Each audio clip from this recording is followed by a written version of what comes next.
फ्लाईओवर ले ले, जल्दी कर।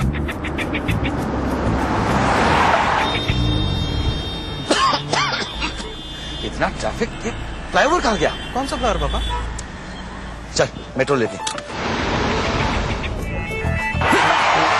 अरे ये मेट्रो कहाँ गई? मेट्रो? चलो। अरे भाई साहब, यहाँ पे एक एयरपोर्ट होता था, एयरपोर्ट। बावड़ा हो गया क्या था वो? एयरपोर्ट यहाँ? पापा को हो क्या गया है? अरे यार हेलो सुनो, वो नया वाला एयरपोर्ट तो यहाँ पे है ही नहीं। एयरपोर्ट नहीं है मतलब? नींद में हो क्या तुम?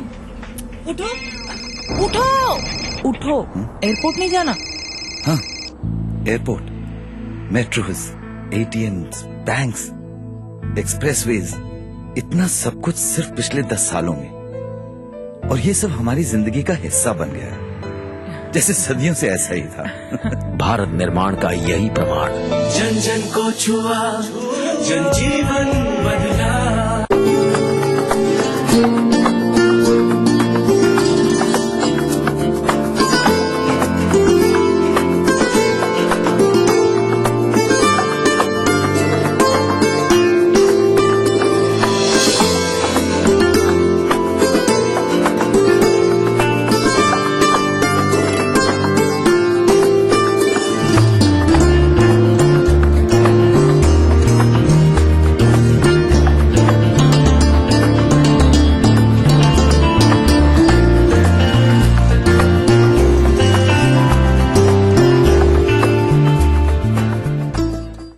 नाज़रीन, ब्रेक के बाद एक बार फिर आप सबका खैर मकदम और आप देख रहे हैं टीवी का खास प्रोग्राम बारगाह अक़ीदत।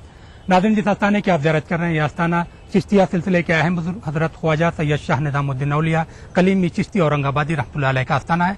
आपके कश्फ करामात दुनिया भर में मशहूर हैं। क्या हो कश्फ करामात, आइए डालते हैं एक नजर।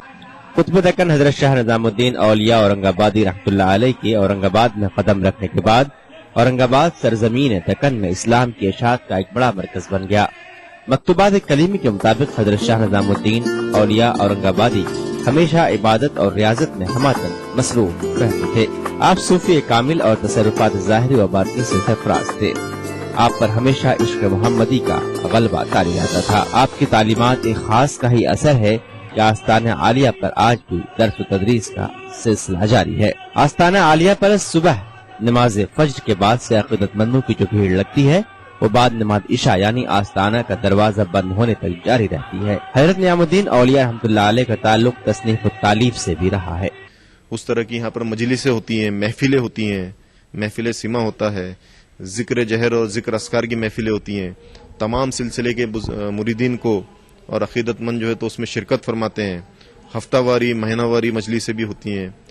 आपके पर्दा करने के बाद भी आपकी जो है विलायत जारी है। इस तरह के लोगों के अकायद है और वो लोग उसको सही पाते हैं, उसमें उनको कामयाबी मिलती हुई नजर आती है। कुतुबुल अख्ताब कुतुब दक्कन हजरत शाह निज़ामुद्दीन औलिया औरंगाबादी रहमतुल्लाह अलैह के अक़ीदतमंद मुल्क व बैरून मुल्क में फैले हुए हैं। हर रोज आपके आस्थाने पर अक़ीदतमंद बड़ी तादाद में हाजिर होते हैं और अपनी मुरादें पाते हैं। आपके इरादतमंदों में मुस्लिम के साथ गैर मुस्लिम भाई भी बड़ी तादाद में शामिल हैं। विठल मंदिर के पुजारियों का आस्थाना आलिया से सदियों पुराना रिश्ता है और आज भी इस मंदिर के पुजारी को अपनी कदीम रवायत पर नाज है। जी, मैं रेणुका दास राधा कृष्ण पुजारी, औरंगाबाद शहर में 400 साल पुराना हमारा विठल मंदिर है। और निजामुद्दीन औलिया औरंगाबादी जब औरंगाबाद में आए तब से हमारे ताल्लुकात है। हजरत नियामुद्दीन औलिया औरंगाबादी रहमतुल्लाह अलैह का उर्स हर साल निहायत हुस्न एहतशाम के साथ मनाया जाता है।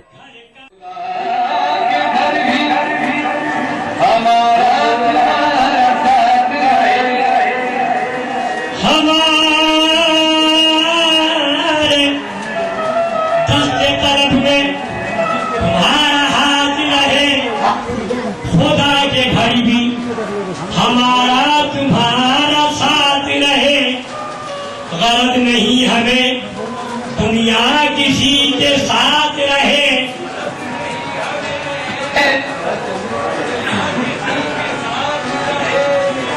गरज नहीं हमें दुनिया किसी के साथ रहे। नादरीन, हजरत ख्वाजा सैयद शाह निज़ामुद्दीन औलिया कलीमी चिश्ती औरंगाबादी रहमतुल्लाह अलैह के आस्थाने पर मबनी हमारा खास प्रोग्राम यहीं पर खत्म होता है। हमारा प्रोग्राम आपको कैसा लगा, आप अपनी राय हमें इस पते पर लिख भेजिए।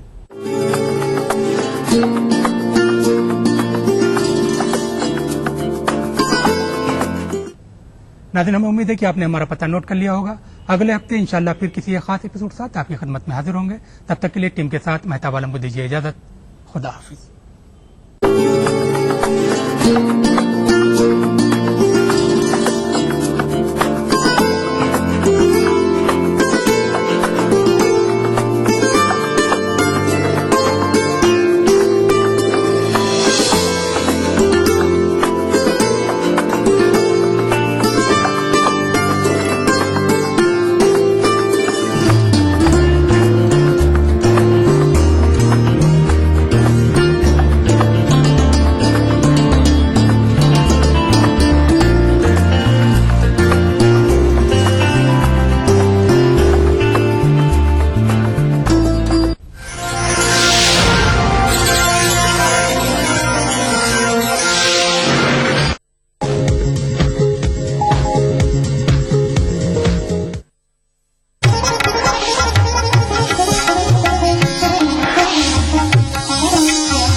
اللهم رب هذه الدعوة التامة والصلاة القائمة اللهم رب هذه الدعوة التامة والصلاة القائمة ولك الحمد أنت قيوم السماوات والأرض ولك المجد والعظمة في السماوات والأرض أنت الجبار وجميع الجبابرة لك خضة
الله أكبر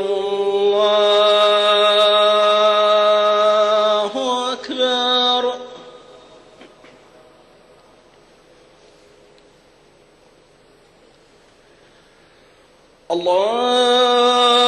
الله أكبر الله أكبر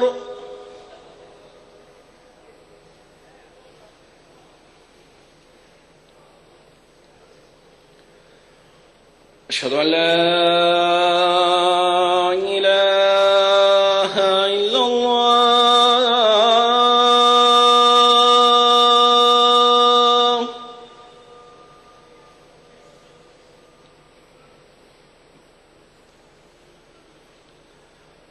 أشهد أن لا إله إلا الله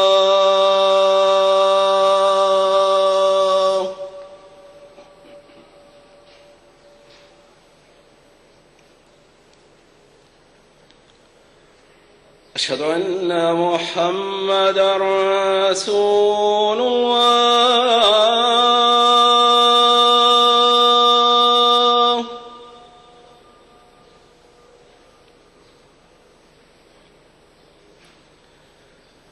أشهد أن محمدا رسول الله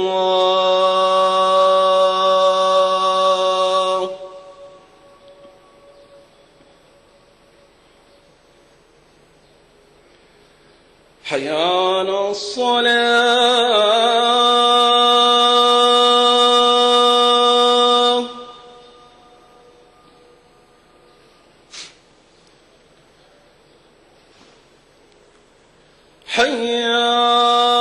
الصلاة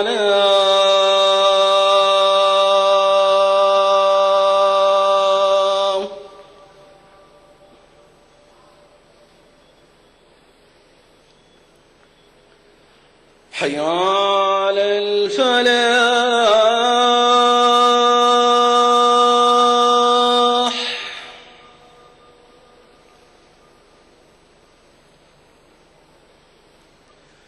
حي على الفلاح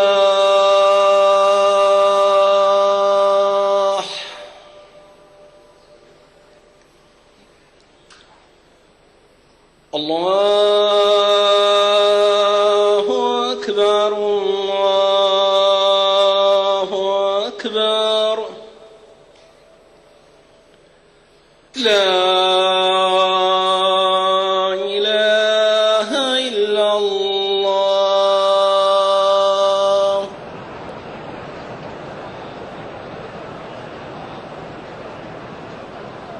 لا إله إلا الله وحده لا شريك له، له الملك وله الحمد وهو على كل شيء قدير.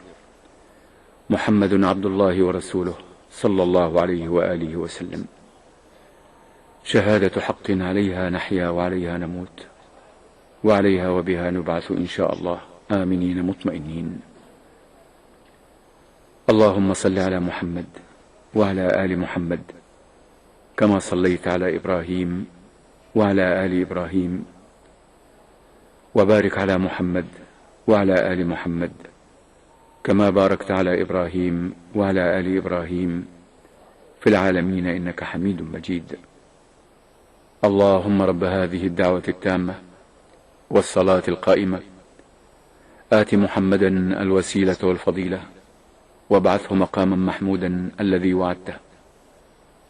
رضيت بالله ربا وبمحمد صلى الله عليه وآله وسلم نبيا ورسولا وبالإسلام دينا. اللهم أصلح لنا ديننا الذي هو عصمة أمرنا. اللهم أصلح لنا دنيانا التي فيها معاشنا.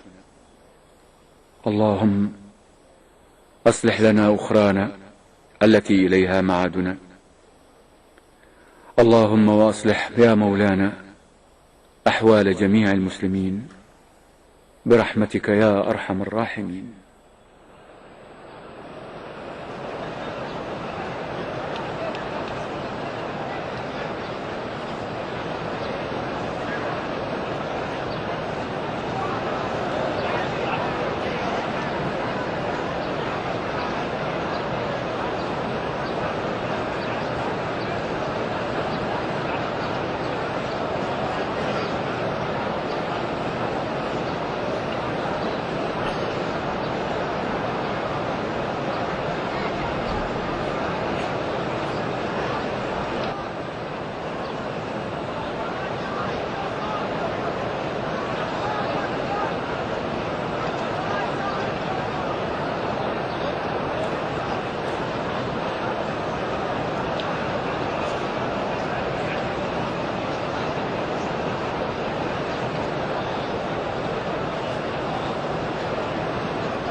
السلام عليكم ورحمة الله وبركاته.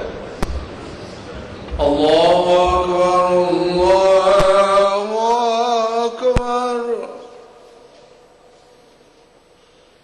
الله أكبر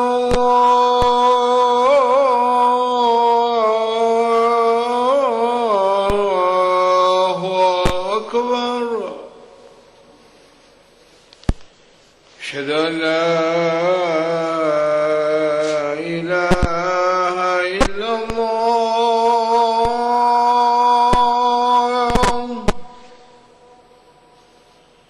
أشهد أن لا إله إلا الله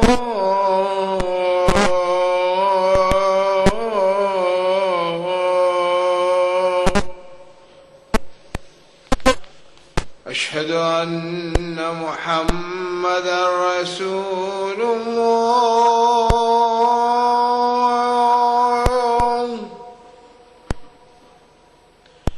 أشهد أن محمدا رسول الله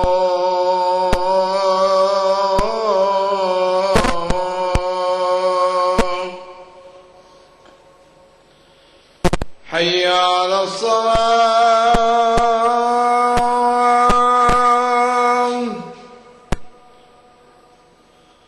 حي على الصلاة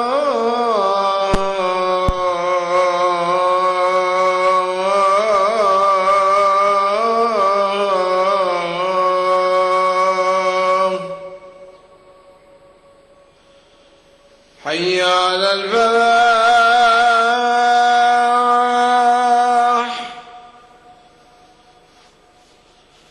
حي على الفلاح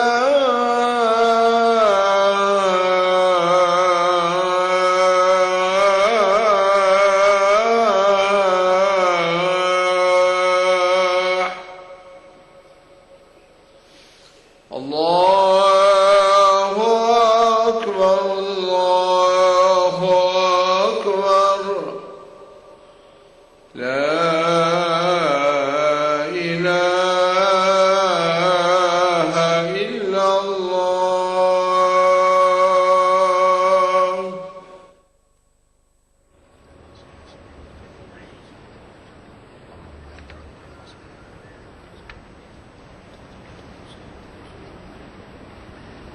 الحمد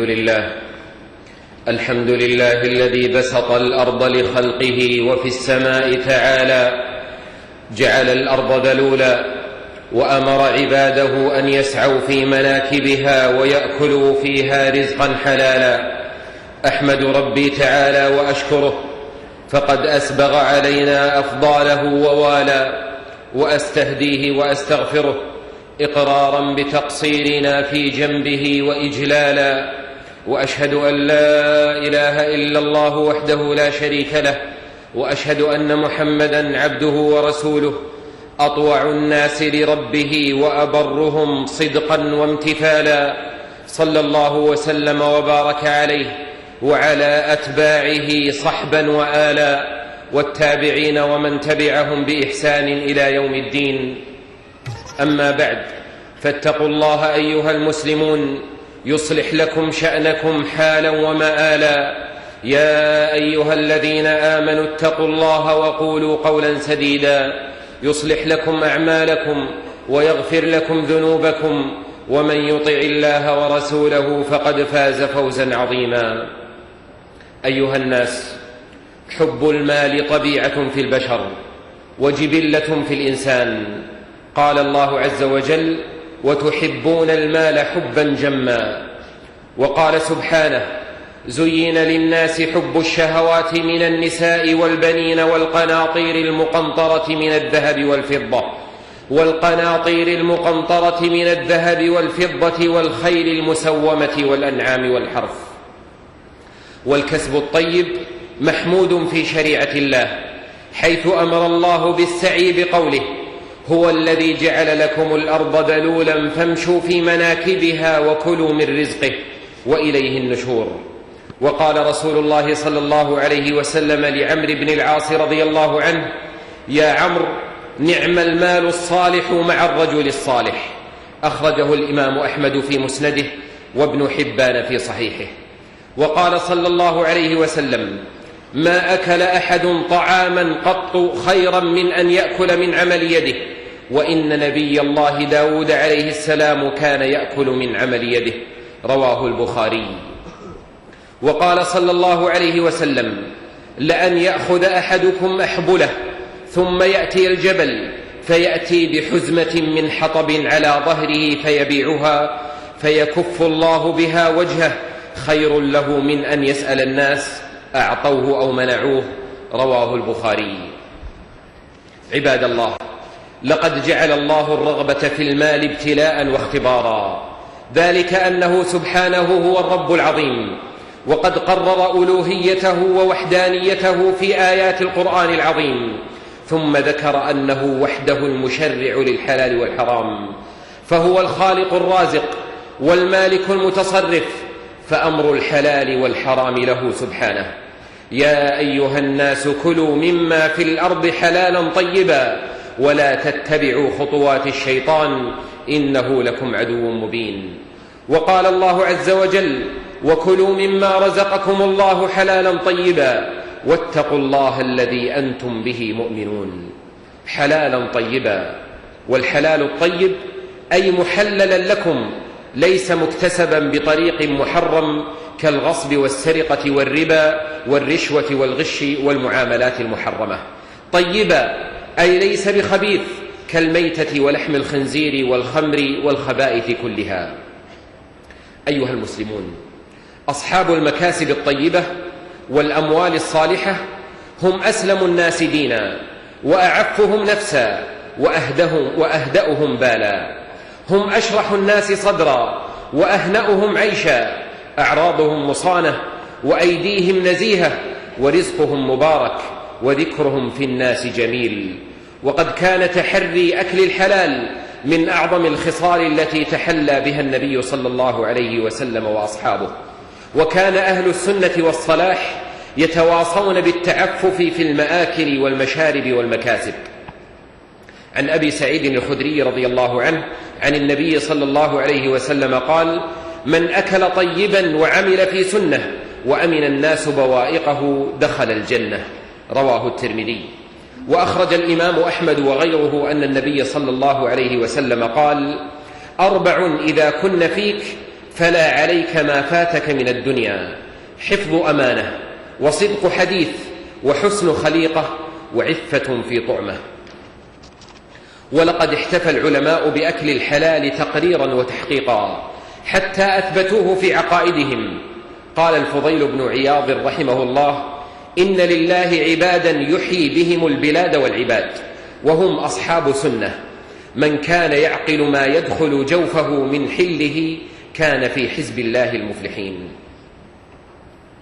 من كان يعقل ما يدخل جوفه من حله كان في حزب الله المفلحين.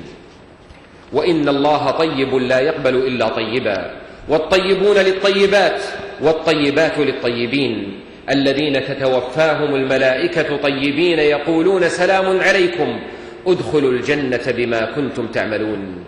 وإذا طابت النفس طاب منها كل شيء. قال النبي صلى الله عليه وسلم لسعد بن أبي وقاص رضي الله عنه: يا سعد أطب مطعمك تكن مستجاب الدعوة، والذي نفس محمد بيده إن العبد ليقذف اللقمة الحرام في جوفه ما يتقبل الله منه عملا 40 يوما، وأيما عبد نبت لحمه من سحت فالنار أولى به. إن طلب الحلال وتحريه ليس مجرد خلق فاضل، بل هو أمر واجب. فلن تزول قدم عبد يوم القيامة حتى يسأل عن ماله من أين اكتسبه وفيما أنفقه. وإن حقا على كل مسلم أن يتحرى الطيب من الكسب والنزيه من العمل ليأكل حلالا وينفق في حلال. ومن هنا كان للصالحين مواقف في الورع والتحري يطول بها الحديث. فهذا الصديق أبو بكر رضي الله عنه يجيئه غلامه بشيء فيأكله، فيقول الغلام: أتدري ما هو؟ تكهنت في الجاهلية لإنسان وما أحسن الكهانة، لكني خدعته فلقيني فأعطاني بذلك، فهذا الذي أكلت. فأدخل أبو بكر رضي الله عنه يده في فمه فقاء كل شيء في بطنه. وفي رواية أنه قال: لو لم تخرج إلا مع نفسي لأخرجتها، اللهم إني أعتذر إليك مما حملت العروق وخالط الأمعاء. أخرجه البخاري. وشرب عمر رضي الله عنه لبنا فأعجبه، فقال للذي سقاه: من أين لك هذا؟ قال: مررت بإبل الصدقة وهم على ماء فأخذت من ألبانها. فأدخل عمر يده في حلقه فاستقاء. وتلك امرأة صالحة توصي زوجها فتقول: يا هذا اتق الله في رزقنا، فإننا نصبر على الجوع ولا نصبر على النار. هكذا يتورع الصالحون صيانة لدينهم وتقوى لربهم وبعدا عن الشبهات. فكيف بمن يعمد إلى الحرام يملأ به جوفه وجوف أهله؟ قال رسول الله صلى الله عليه وسلم: ليأتين على الناس زمان لا يبالي المرء بما أخذ المال أمن الحلال أم من الحرام. رواه البخاري.